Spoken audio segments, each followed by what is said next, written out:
Hello, everyone. Welcome to another lovely interview at Room for Discussion. Today, we have the pleasure of sitting with someone and interviewing someone who is at the heart of Europe's economic and political crossroads. As the Minister of Finance of the Netherlands, he has taken up the position in a time of remarkable turbulence, not just in this country, but across the entire continent. Minister Heinen has become a key voice on the European stage. He's known for his advocacy of fiscal prudence, grounded in the belief that sound public finances lie at the very foundation of long-term growth and stability. But prudence demands that we make difficult choices. And today we'll talk about how the Netherlands navigates these trade-offs between restraint and ambition, national responsibility and European solidarity, and finally, stability and growth. I'm Kalina. And I'm Adi. And without further ado, please join us in welcoming Dutch Finance Minister Eelco Heinen to our stage.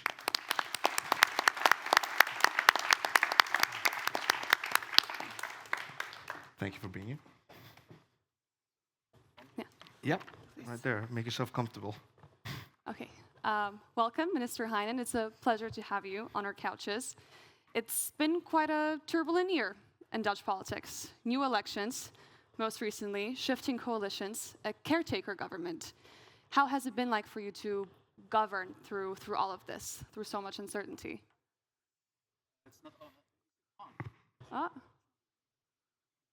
Oh. You take it Sorry. out of your pocket, maybe. Sorry? Take it out of your pocket. Maybe we need a hand mic? Oh, right there. Should check Can you that. hear me now? There we Oh, go. yes. Better, huh? Sorry. Okay, Uh, no problem. Well, it's not only a caretaker government, but also a caretaker minority government. Yeah. So that makes it extra complex. So of course, it makes my job harder, Yeah. more difficult. But when I compare it to my peers in Europe, actually, I still feel I have a quite a relaxed job. Okay. Because if I look at our government finances, it's still under control. We make good arrangements with the parliament. While in other countries, I see protests on the streets. Or let me compare it to France. In my 1 year in office, I had 4 ministers of finance in France. So it's just not only in the Netherlands. You see it in all the member states. You see that the politics is under pressure. Yeah. It's getting harder to make long-term policies and making tough decisions. And indeed, the Prime Minister has called the government collapse. He's dubbed it as unnecessary and irresponsible. Would you share that assessment? It was unnecessary, so it was, Yeah. in my opinion, it was purely a political and opportunistic move. But it is what it is, and now we can move, hopefully, to a more stable government. Okay. Yeah, and of course, when the PVV left the coalition in June, the government fell overnight, right? And what has it really meant for you to serve in a caretaker capacity during that transition? Like, how does that affect the way in which you approach your role as the finance minister? Actually, not that different. Of course, you are more uncertain in Parliament if you can get your majorities. Yeah. But if you, the way I fill in my role is that to always have good relationships in Parliament, not to be any controversy. And when you build good relationships, then also in this period you can build on those relationships, and you can keep it stable. Okay. Yeah. And kind of going on that line of thought, given the recent elections and the shifting political landscape that we're seeing in this country right now, and given that you are, of course, second on the VVD's list, you're closely involved with the creation of the new coalition and cabinet. How do you view your own position and continuity in that sense? The continuity of my position. Yes, exactly. Oh, but that's something that's on the end. Look, now we just had elections. Yeah. So now we're still in the phase that the dust, as we say in the Netherlands, Yeah. just the dust has to come down. So now I say it in Dutch, we are in the verkenning phase, which means like an exploration phase, when political leaders are gonna, say what they find important, who can work with who, building trust. Yeah. That's a phase that's gonna take a bit of time. Then you move to a next phase when you're gonna have some outlines of a potential coalition agreement. But then we're already much further. Yeah. Then you're gonna talk about finance because all those great ambitions also have to be paid for. Yeah. And then you have to make tough decisions, like also where you're gonna get the money from, whether through tax increases or budget cuts. Yeah. And then after that becomes the phase of who's gonna do actually the job. So I think then that's much more into the future. And if you take your time in this phase, then the end will be easier. Okay. But if you rush into this phase, then the end is going to get much harder. And this is really a typical Dutch approach.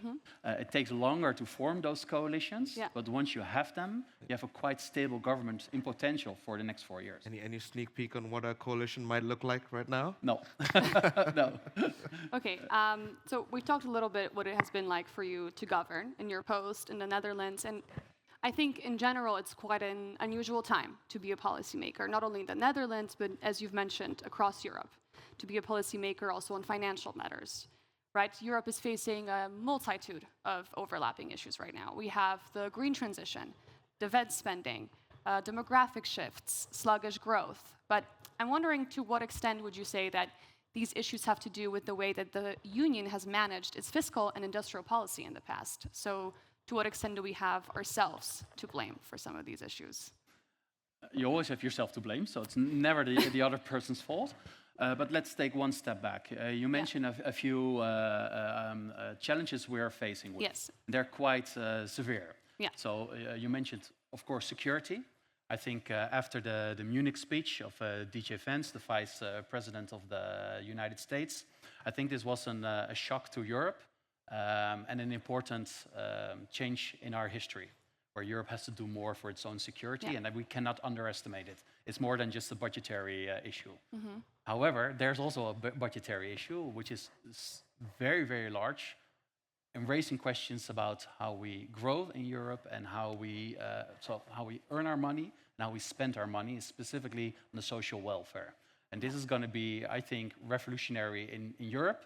If we don't do this right, it's going to end up very bad. If we do it well, it has great opportunities. So that's one thing. You mentioned the energy transition. Yeah. It's also for that we need large funds, and it's also a question how we finance that. Yeah. So I think and of course we have an issue on debt and growth. I think this is something Europe also is dragging with it. So all these questions come down to the ministers of finance. So in the Eurogroup and in the ECOFIN Council, we discuss all these things. And when we discuss defense, of course, we have to talk to the generals and to the ministers of defense. But in the end, it's also a budgetary issue. When we talk to our colleagues in the cabinet about environmental or our climate ministers, we'll say we have to get the ministers of finance on board. So for all these issues, I think the Ministry of Finance has now a key role. And that makes my role, of course, very interesting, but also very hard. So these are the challenges we're facing. Then your question was? For example, to what extent do the fiscal rules that we have are maybe responsible for some of these challenges? Well, you're talking to a liberal. So I think that in the past, I think from the point of view of the Netherlands, we're quite lucky. We're a very wealthy country. We had relatively high growth. We're relatively highly innovative. So this is a great place to be and to do business.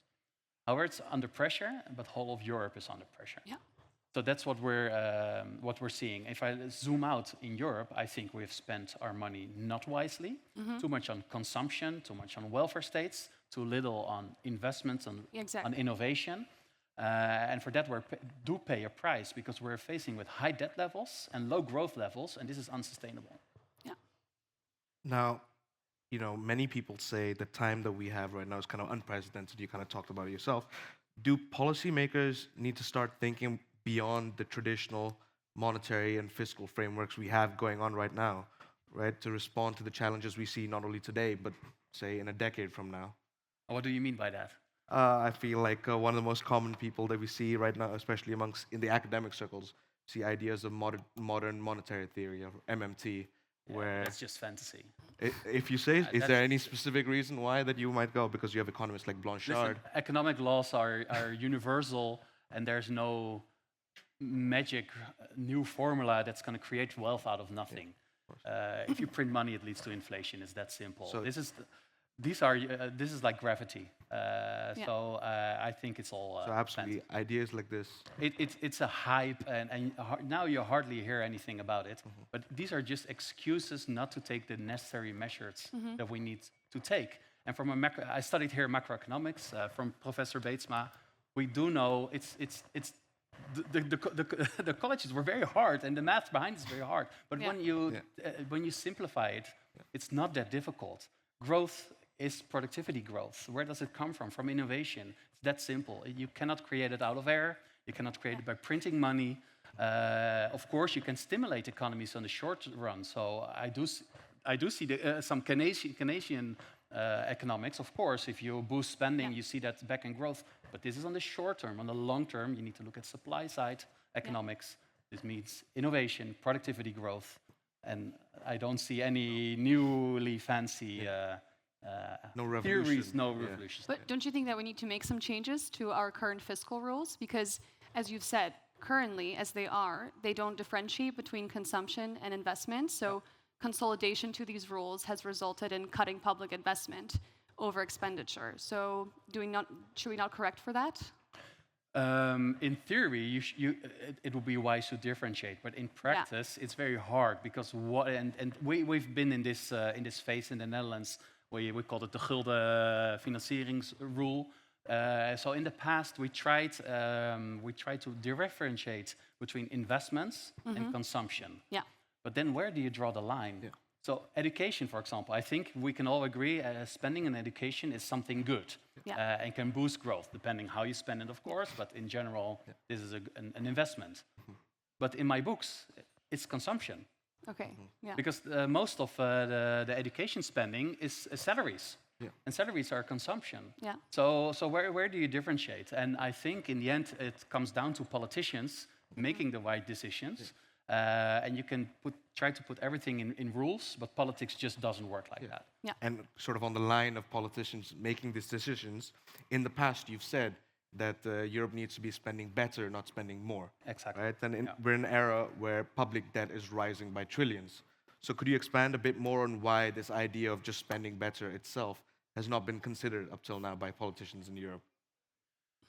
Because it takes tough decisions, because it has to come from somewhere, and it's from a political view position. It's always easier to spend the money, but actually to ask the question, where does it come from?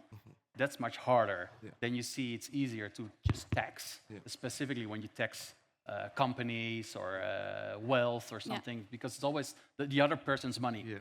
But actually, the real decision we have to make is cutting spending in areas where, of course, it's nice to spend in that area, such as social security.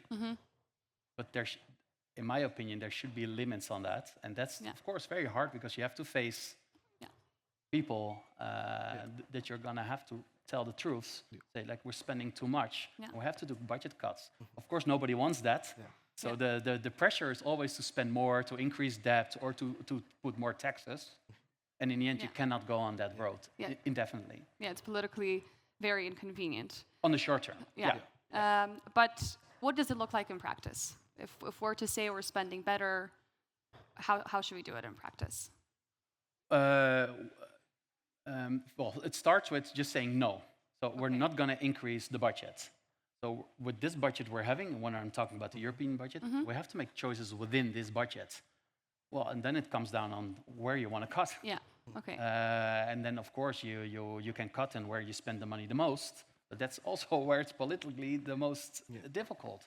Yeah. But you have to. At first, it starts with saying no, in my opinion, to more debt, to common debt. So no new fancy big topic we'll be touching on later. Of course. And put a limit, and then you force also politicians to make tough decisions. And I'm doing that on a national level. Actually, in the Netherlands, what we do, we set budgetary boundaries up front of a cabinet period. And within those boundaries, you have to make the decisions. And that puts discipline on politics, and I think that's the right approach. So I think exactly when we're talking about how to force people around Europe to say no, who are we making responsible, right? So you're doing a good job at that as a national government, but then across Europe, should it be national governments? Should efficiency be ensured by the European Commission? Do we Well, need we've a tried new that. fiscal body? Well, it's a mix, of course, but Yeah. we try to put it more in a formal manner, so to put it in budgetary rules like the Stability and Growth Pact. Yeah. But of course, the European Commission doesn't have a police force or a military to enforce those rules. So then you're going to say, okay, if you don't obey the rules, we're going to put fines, but then it becomes political, so the fines are never there. From a conceptual point of view, you can ask yourself if it's wise to have, if a member state is up here in debt to put extra expenditure on top of that in terms of fines. So that's why I'm a big believer in financial markets and let the pressure also come from external forces, which is the financial market. So risk premiums go up if you mess things up, and that will put discipline. Because if you put it on a body like the European Commission or my peers in the European Council, you will see it's very hard to put actually that fine on another member state. It becomes political, it becomes diplomatic, and Europe just doesn't work like that, that you're going to punish each other. So you need an external police, which in my opinion is the financial market. And we've seen in the past that actually financial markets are quite well in putting discipline on member states. And for example, in the United Kingdom, when there was a more populist government of Liz Truss, and she put forward the mini budget, you saw financial markets saying enough is enough, risk premiums increase. The sad thing is that people in the country are paying the price because mortgage rates went up. So in the United Kingdom, mortgages are financed quite flexible. So people are faced with higher monthly expenses, which is very sad. But that puts also a political pressure on governments. So then you have the financial markets, you have democracy, and that puts discipline on governments. And I think you always have to have these forces. If you don't have them, then politicians will always spend and tax. And you've kind of already established this idea of just saying no. That's the first step. Yeah, and right? that takes bravery. Exactly. But could you give us an example, or could you expand on an area where Europe as a whole is spending way too much money? Money that could be taken away and invested in resources in better areas, like for defense or for the green transition. So any specific thing that springs to your mind on that topic? I think the Corona Fund is a good example. So we were in the pandemic, we were faced with macroeconomic shock.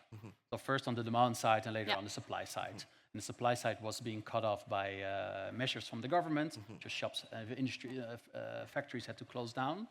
And from the demand side, it was just people were not spending out of fear of the pandemic. So for that, there's a reason to say, from a theoretical point of view, a government should boost spending. So from a monetary entity has to boost, increase the demand. So printing money basically, or buying up government bonds. And also from the fiscal policy, you can put programs forward and actually also expand your demand. So on the European level, we had the Corona Fund. But if you look back, did it really boost economic growth in Europe? I would definitely say no. So here we have 800 billion euros.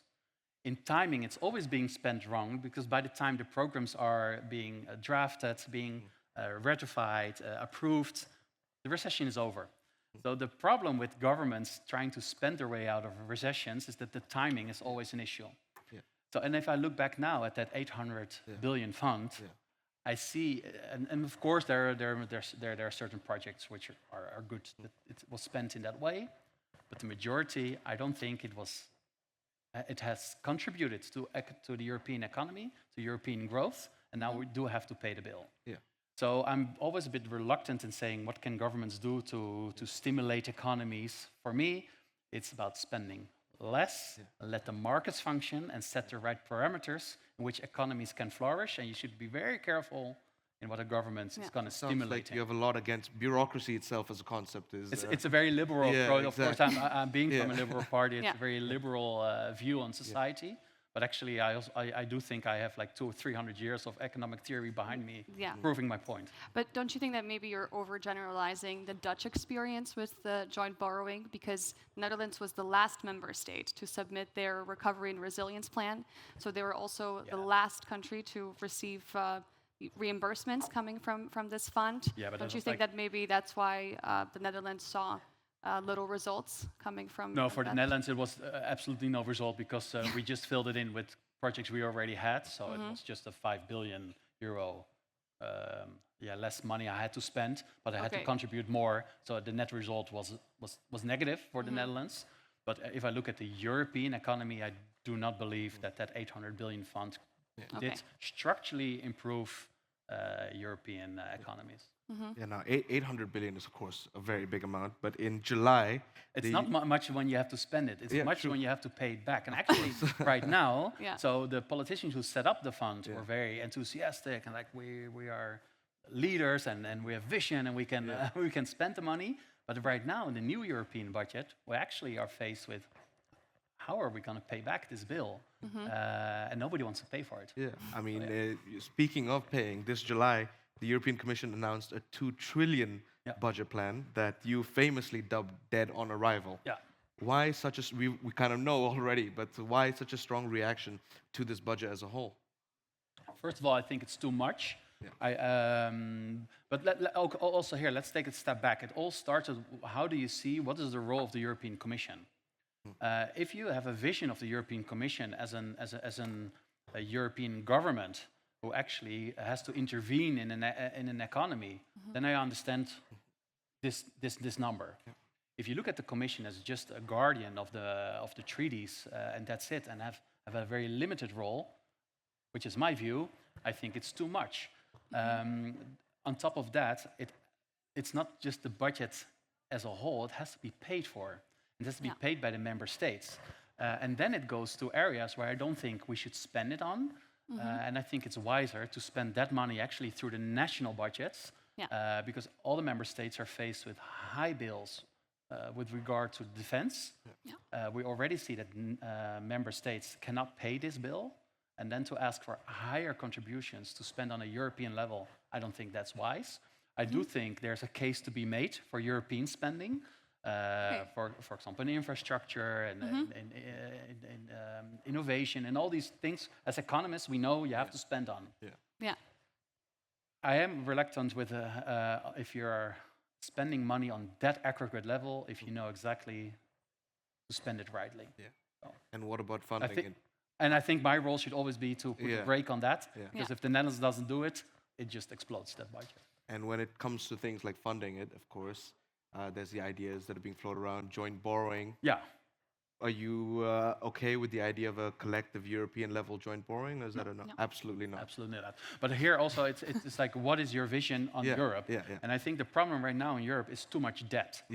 So, so the question is, what problem are you solving with the Eurobond in this matter? With the Eurobond, you make it easier to spend and increase debt. I don't think that's the path forward. However, this discussion is being has been very simplified. Let's say it in that way, because we do have some common borrowing in, for example, the European Investment Bank, the ESM, which is like an emergency fund. For those things, it's good to have like a common funding. But when you're talking about Eurobonds, as in the Netherlands has to contribute to pay for the sovereign debts of other member states, that for me is an absolute no-go. Okay. Because to go back to the previous discussion, you take away that financial market force to put pressure on a government to spend money wisely. Yeah, but don't you think that it would might help us absorb shocks better as a region, and that it would perhaps finally internalize the cross-border shared gains that would come with the provision of these European public goods? Yeah, but it's not being spent on that. The Eurobonds is a matter of just subsidizing the sovereign debt of member states. Why would I do that? So I don't see the benefit of that. And with shock absorption, I go back to my Corona fund example. From a theoretical level, you might be right. In practice, I don't see it, to be honest. But of course, there is a thing, you know, to sort of discard ideas because its implementation in the past might not have worked. Do you ever consider that just because the COVID fund, it's not fair to try to put that issues and issues that we saw with it onto potential future joint borrowing? Yeah, that's fair to ask me that question. So it's it can also be used as an excuse. Oh, it wasn't good in the past, so that's not a reason not to do it in the right way in the future. I do agree with that, But I use it as an example on how the European politics works. And you'll see that the moment you get into a project like that, if you and I can design it, and purely from an economic point of view, I think we can set up something great.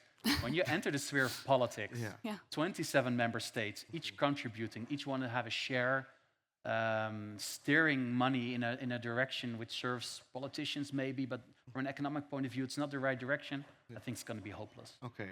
Then now that we've talked about where this money might theoretically come from, I think it's good to take an example from what could come for the future of Europe. Looking at the green transition specifically, industrial policy in our closest countries in terms of size, say the US or the China, they are really driven by public investment. Does Europe not risk being left behind if we don't sort of reprioritize these issues within our existing budgets? But can you give me, I'm sorry if I ask you a question you don't know, but can you give me an example of where industries are being subsidized in the United States? In the United States, because China, I do see it, but... Yeah, of course. Now, United States doesn't have to the same degree because there's always, every 4 or 8 years, you see a different cabinet, a different administration. But especially early on during the Obama times, we saw a lot of... Inflation Reduction Act. Yeah, the Inflation Reduction Act, and a lot of help, especially towards the EV markets. Right, in terms of subsidies. Yeah, but they had to cut these programs because in the end it was an ambitious program, but this was borrowed money. And it's borrowed money from the future, so you cannot go on with that indefinitely. So you see the debt going up in the United States. It's very worrisome right now.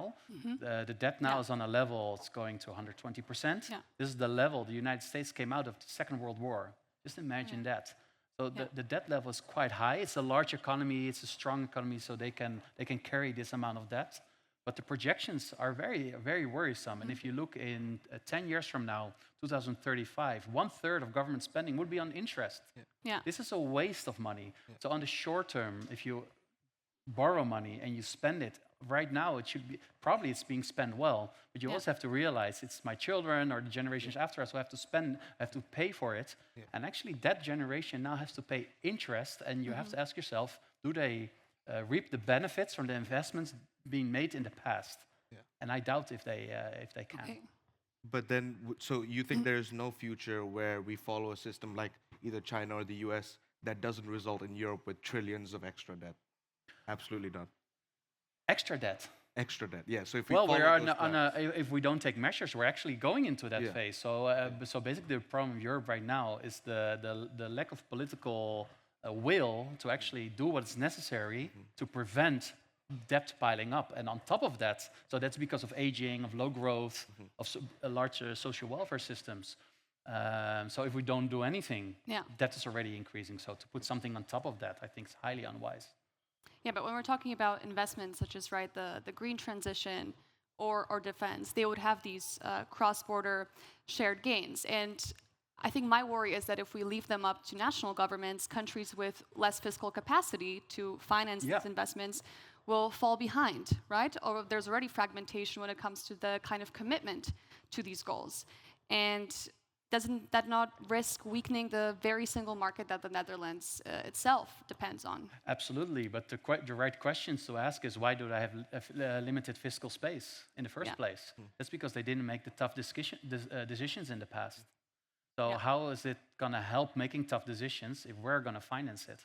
So this is not a childish argument like, oh, you've not done enough, so I'm not going to pay. But I truly, honestly believe if there's inside a member state, the political system works in such a way that you cannot make tough decisions, how am I going to help those member states by actually financing their needs? So I have to put pressure on those member states in order that they also make the tough decisions, freeing up fiscal space in order to make the necessary investments. Because the green transition, defense, we have to spend on that. That we agree. But the question, once again, is where does the money come from? And I don't think you can ask just the Netherlands for making the right decisions in the past to actually finance this. But if we were to, for example, issue these common EU bonds, there's a high chance that they would immediately become these safe and senior assets, right? That's an argument in favor exactly. of... And why would we remain, formalizing something that the financial markets, which you deemed to be these great policemen, have already effectively decided for us? No, but this is. I'm not saying that there's no good argument for common No, borrowing. yeah. So you have deeper, more liquid markets, Yeah. which is good. You can bring down borrowing costs, which is good. Yeah. But I think the incentives go in the wrong direction. Mm-hmm. And then when I weigh the pluses and the minuses, Okay. I think the minuses are larger than the pluses. For the Netherlands specifically, it doesn't add much. Yeah. So our borrowing costs are low. We can help other member states, but I take away the incentive to actually make tough decisions. Yeah. And I think in the long run, that's going to be even worse Yeah. for the economy than the benefit on the short term. No, that's fair. Yeah. Yeah. Now, on that lovely note, I think we've explored Europe to a really good degree. I think we should transition to our audience. Yeah. So if you have any questions, please raise your hand and we'll try to get a mic to you. We have a question from the gentleman with the quarter zip. Oh yeah. If you have 1 billion euros, 1 miljard to spend in the Netherlands on anything you want, what would it be? Wow, I have so many things I want to invest in. I think right now the top priority is security, and from an economic point of view, that's not always the best investment to make, right? Because it doesn't add directly to our productivity gains. However, I see the threat, our security threat, in such a way that I do think we have to increase our defense budgets as rapidly as possible in order to stay secure. Because without the security, you also hurt your economy. So that's why right now every fiscal space I would have, I would put it on defense. But it's coming from a need. From an economic point of view, of course, you want to invest in infrastructure and innovation and all these things. But if I look at the priorities, defense right now is number one. Any other questions? We have a question in this corner here. Gentleman with the dark blue sweater. Is the state planning to give any tax or investment incentives for the AI industry, in particular ASML? Sorry, and what was your question in the incentives? Tax or investment incentives for the AI industry. Well, actually, the Netherlands already has quite a lot of incentives. So when you look at the VPB, which is the profit tax of companies, we have a certain box, we call it the innovation box, where all the profits being made from innovation are being taxed at a lower rate. So there's an incentive. On the salary side, so on personnel, we have the WBSO, which is a tax reduction on personnel working in innovation. These are two highly successful instruments in the Netherlands, actually attracting innovative companies. So yeah, and I wouldn't put anything more. I think in the AI race, we already lost it as Europe. The innovations thing somewhere else. We should just adapt it, and we should think of where's the new innovation, where's the new thing, and make sure it's going to happen here. Where we shouldn't try to win the previous race, we should try to win the next race. And that's why I think we should have flexible, a good internal market, flexible economies, and market forces at play, driving innovation. I think that's the best way. Time for maybe 2 more questions. We'll go for a gentleman over here with the quarter zip. Hi. Did you play any role in the Dutch government taking control of Nexperia? And given China's retaliations, do you think this has been a success that we should consider doing more often in the future? I want to answer all the questions truthfully and honestly, but on this specific matter, I cannot answer because everything I say in public is immediately has consequences. So I'm sorry to say, but I cannot answer any questions on Nexperia. Okay. One of those white sweater in the back had his hand up for a while. So you talk about increased innovation for economic growth. Education is incredibly important for increased innovation, especially a strong university system that is able to do the foundational research that private actors aren't able to. At the same time, you in a cabinet that had one of the largest funding cuts for education in history. Isn't that a massive contradiction for your innovation plan? Good question. Let's first put it in perspective. If I look at the 2 previous governments, then the government which we call Rutte 3 spent 1.5 billion extra on education. Then we had Rutte 4 spending 5 billion more on education. So we had 6.5 billion more on education. Then in this cabinet, we were faced with a budget deficit which was too high, and we said we're going to reverse some of the investment of the past. So we took away something around 1 billion from the previous investment. So the net investment was still positive. So that's the reason why I could get behind this. Second, you have to, not all the budget cuts are the same. So we had it didn't follow through because we didn't have support in Parliament. But there was a measure where we said that students who are studying longer than actually the period which is given, so when they study longer than 6 years for a 4-year study, they have to pay extra.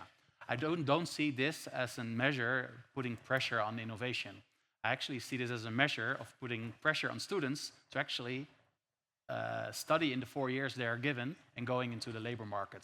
So I don't think that every budget cut is a bad decision, even in the education industry. Now, maybe we can squeeze one last question. I think there was one over here, the second row. Hand up as well. No, there'll be a mic coming to you in a second. Okay, thank you. Hello.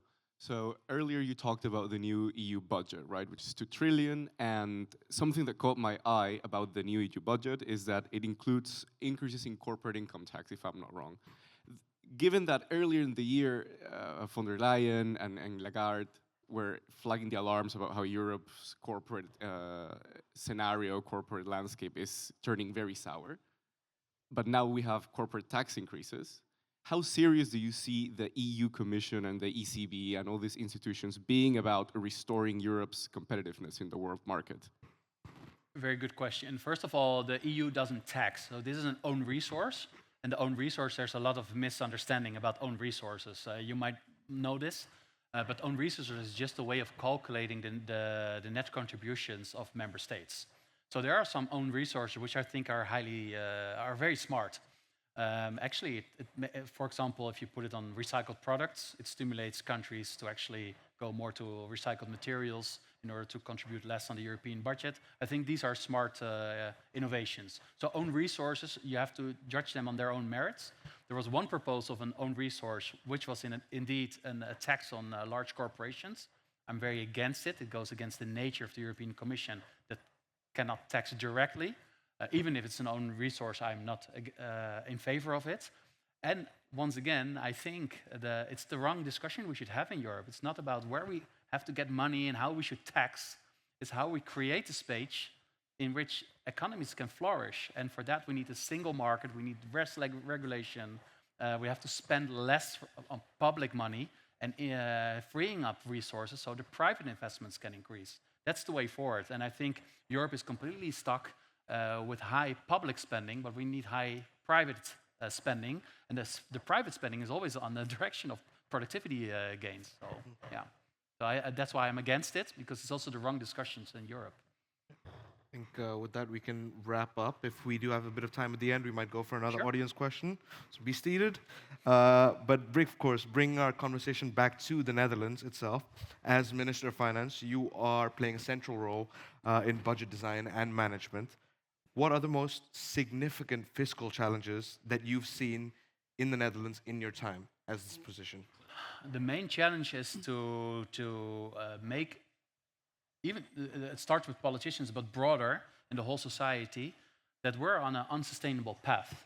So it's the hearts and minds right now are in a place where I don't think it's realistic.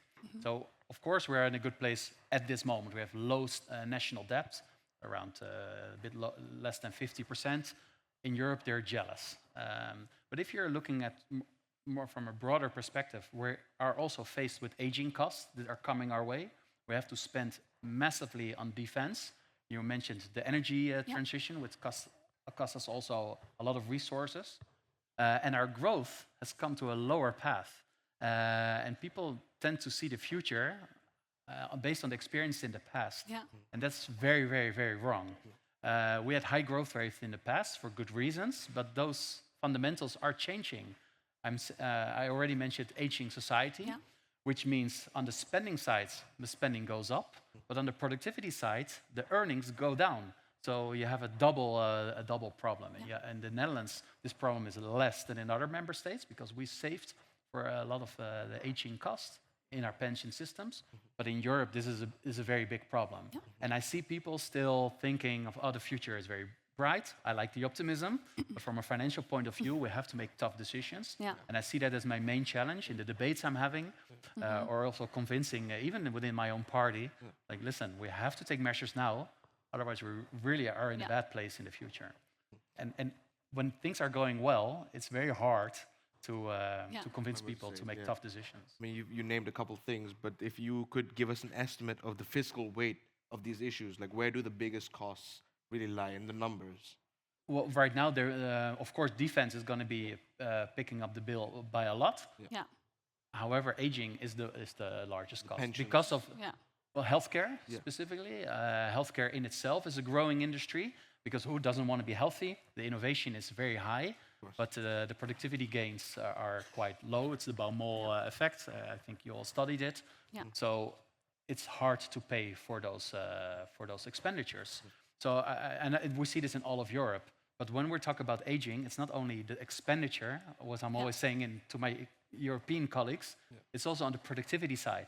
So productivity is getting less, so our earnings are getting down and our spending is getting up. So the gap actually gets wider by a lot every year.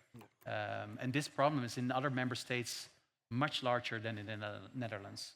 And I think this is very concerning because from a political point of view, it's very hard to cut budgets in healthcare and social security. People are depending on it. It doesn't make you popular. And we do see that budgets become unsustainable. And we need those investments in the economy in order to boost productivity, so we actually stay wealthy in order to pay for these things. So fiscal discipline becomes this like ultimate solution, right, to cost management. But your proposed fiscal tightening, exactly as you've mentioned, means cuts to healthcare, education, across the board. Across the board, on the consumption side. And exactly, and especially in these social services. And I'm wondering if we're talking about protection of future generations here, do these policies not in fact risk undermining the very foundations of our long-term economic and population growth? Population growth in what sense? Yeah, as in, will we have these future generations if we cut on some of these very important social services? Yeah, but well, I think the question should be a different one. Like, we can spend it now, but then you're being left behind with the bill. And then you have to do the budget cuts or increase taxes, and you don't have this same extended healthcare or social security system.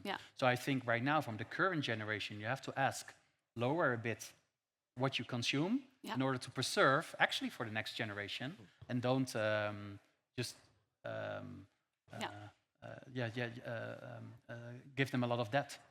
Yeah, but I mean, that's your view. But the CPB and the DNB currently assess some of these proposed VVD cuts as not so positive. So in fact, they say that all of these cuts to healthcare and education, for example, the introduction of this long study fine, which you've mentioned, and the cuts to R&D, that they might actually harm productivity and social cohesion in the long term, both which are already under pressure. Additionally, the DNB warns that this combination of tax cuts with cuts to R&D spending is fiscally quite short-sighted. So how do you make a case for these policies in light of these assessments? Very good question. I cannot reproduce the CPB study you mentioned. So where was that? This was after the policy proposals were handed into the CPB. This was some of the so the election programs, which exactly. In those calculations, they only did a short-term assessment, not a long-term assessment. That was my critics on the CPB. I love them. I would never criticize them from my role because I think it's a very important institution. However, I do think that long-term growth should also be in the analysis. So they only made long-term projections on government finances, which improved with the budget I proposed. However, not even enough. So they projected a debt, but with this program, going to like 110%, which is way too much still. Yeah. In other parties, it was even higher. It went up to 160, 180%. And I think that's the most unfair thing you can do to next generation, just piling up debt and say, good luck with paying the bill.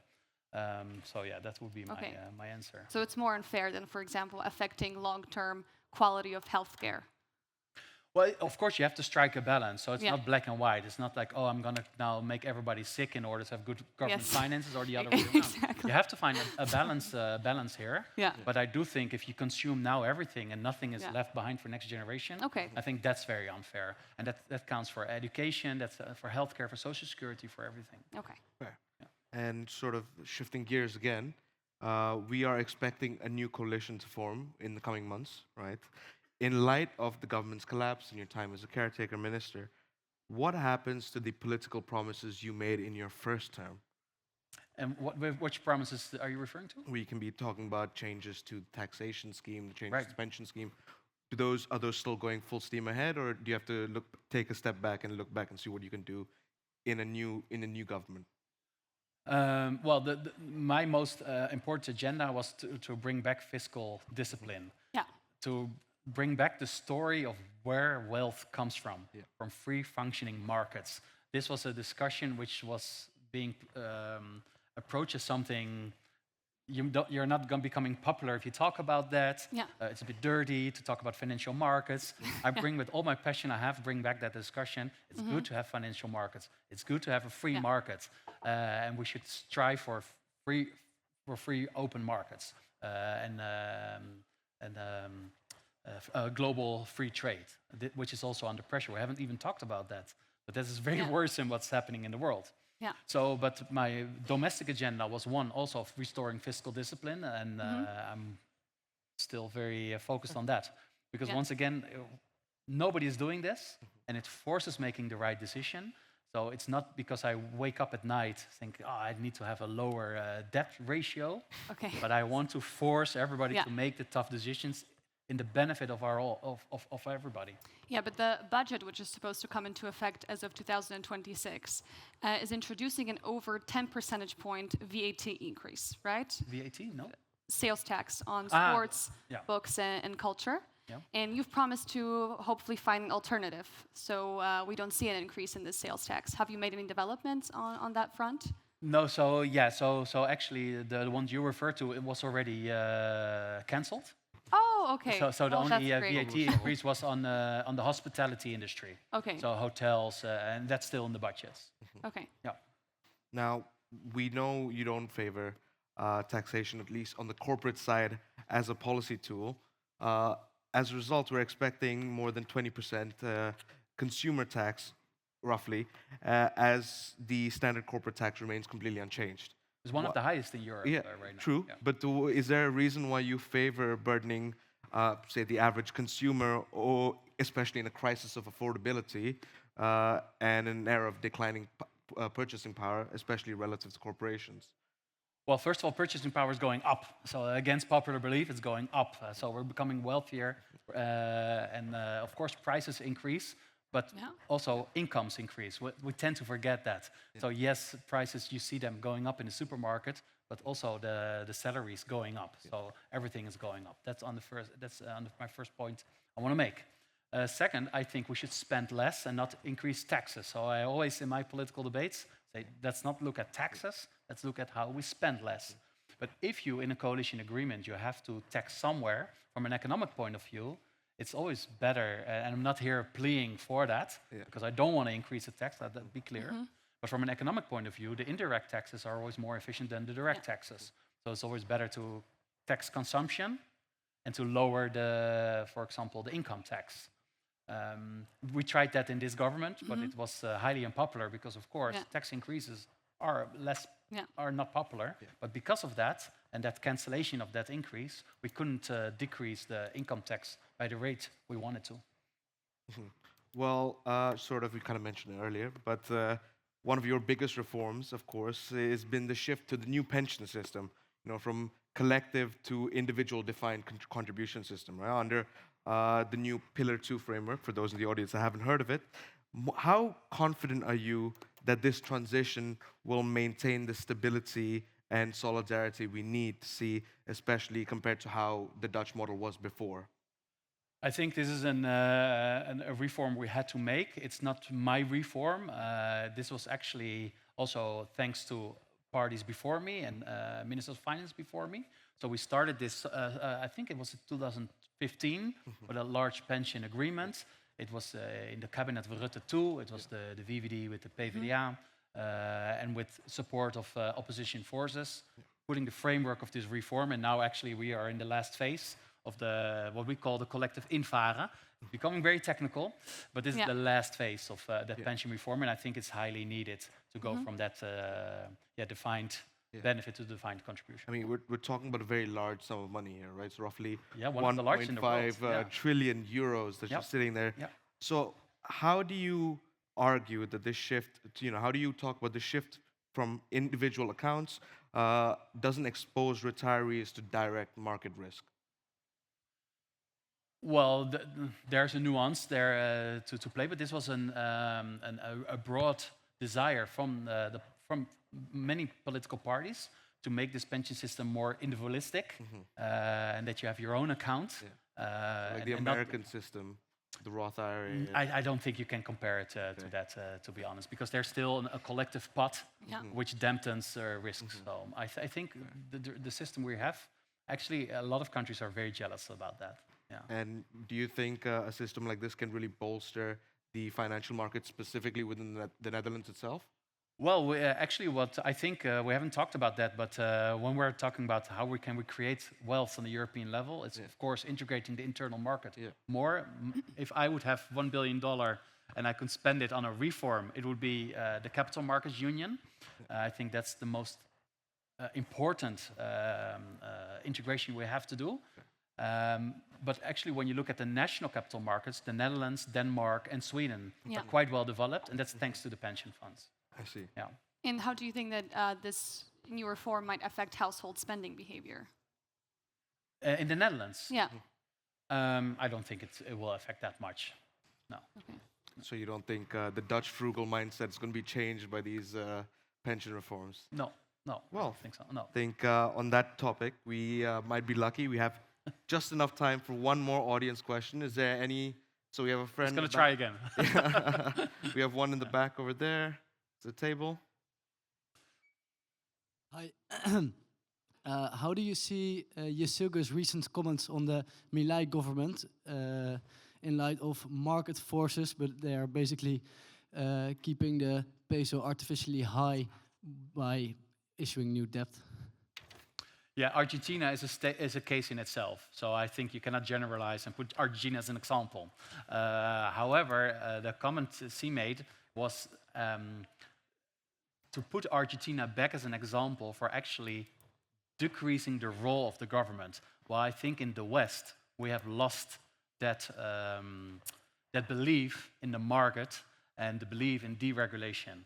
And actually what you're seeing in Argentina is that putting focus on deregulation, smaller governments, less spending, that is actually helping the economy and actually helping also the poor.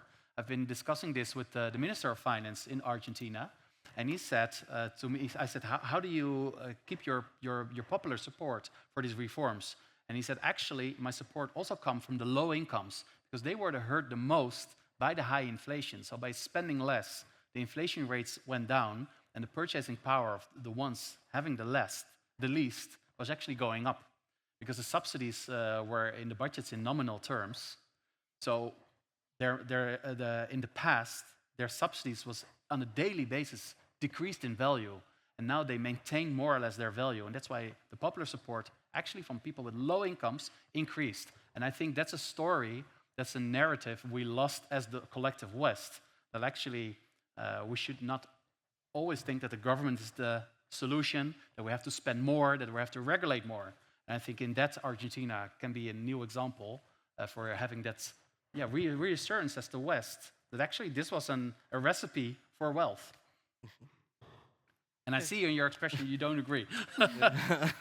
But this will be a textbook. When I was studying here, Argentina and the peso crisis was actually in the textbooks. And I'm convinced that Argentina will stay in the textbooks for actually how you combat inflation, because the problem in Argentina is way too much spending, monetary financing, and you see that it hurts the people who have the least. Think, oh, If the markets are the solution, why do you need to keep the peso high artificially? Oh, no, of course, they can also decide to make it afloat, but at one point they had to stabilize the peso. These are just monetary choices they made. Nobody has to do it. It was a choice the government made. I think we're gonna have to stop the discussion there. Of course, if we get into Argentina, that's a whole other hour that we can go into. Yeah. But sort of wrapping up the lovely discussion we've had here. I think we have one more question here in the front row.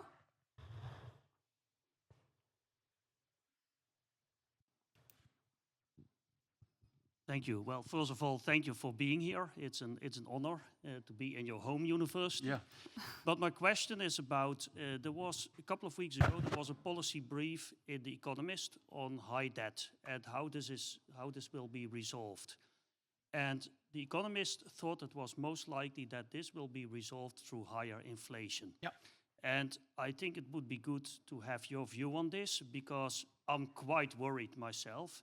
Because we see that the European Central Bank, it has the transmission protection instrument CPI, that yeah. has not very tightly defined, restrictions, and that, for example, this might be used, but maybe also other instruments. So I'm very curious, what is your take on this?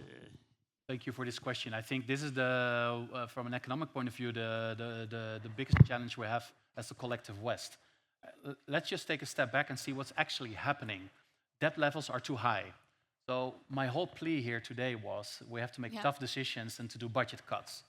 But we're saying this for how long? For 20 years, and it's not happening. Yeah. So in the political system, somehow we cannot get to that point where you have to do budget cuts. And in the Netherlands we can, but in other countries we can't. So how do you deal with servicing this debt? This is inflation. You see this throughout history. And how does this play out? Let's look at Europe.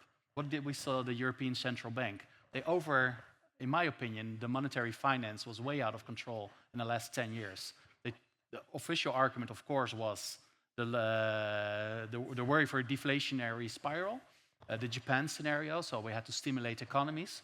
But if you don't have productivity gains, you can stimulate what you want, but it only leads to inflation. This is basic economics. And it was very critical to the ECB policy. But you saw the pressure on the ECB and actually buying up collective debt. Now let's go to the other side of the Atlantic, to the United States. What are we seeing there? A president putting pressure on the central bank, actually now appointing trustees in the board of the Fed. Actually, I spoke to Miran last time I was in Washington, and I'm used to, when I speak to central banks, to speak to academics. I was talking to a politician. And these are the first signs that you see politics putting pressure on these independent institutions. And we know the outcome, it's inflation. It's putting the more relaxed monetary policy than it should be out of political reasons. And that's how you inflate, on the short term, your debt away. But you know, on the long term, this is not a recipe and we all just lose wealth. And this is my main concern, both on the European continent as in the United States, with one big difference. I think the ECB is more independent than the Fed. I never realized I would have said, when I studied here, I never realized I would be sitting here saying this.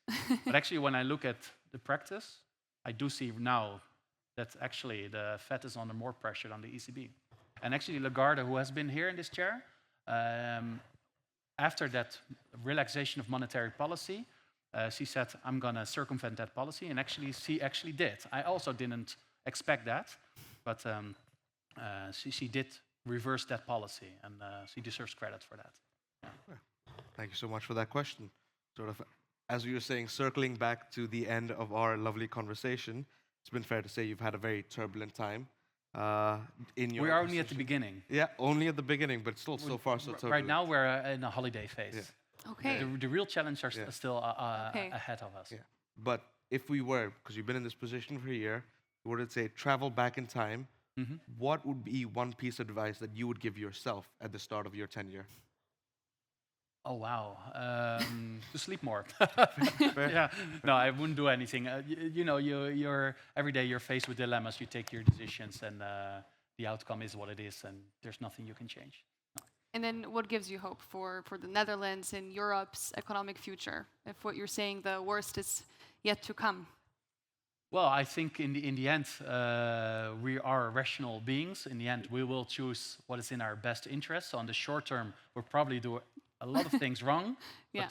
But the good thing is we do know the recipe in order to bake that good cake. Yeah. So maybe we screw it up in the beginning, but we actually know what to do. And that's and I'm convinced that in the end, we will do what is necessary, but it will come at a price. Okay. Well, thank you so much, Minister Heinen, for this conversation. Our hour is up. And let's give a round of applause to our guests.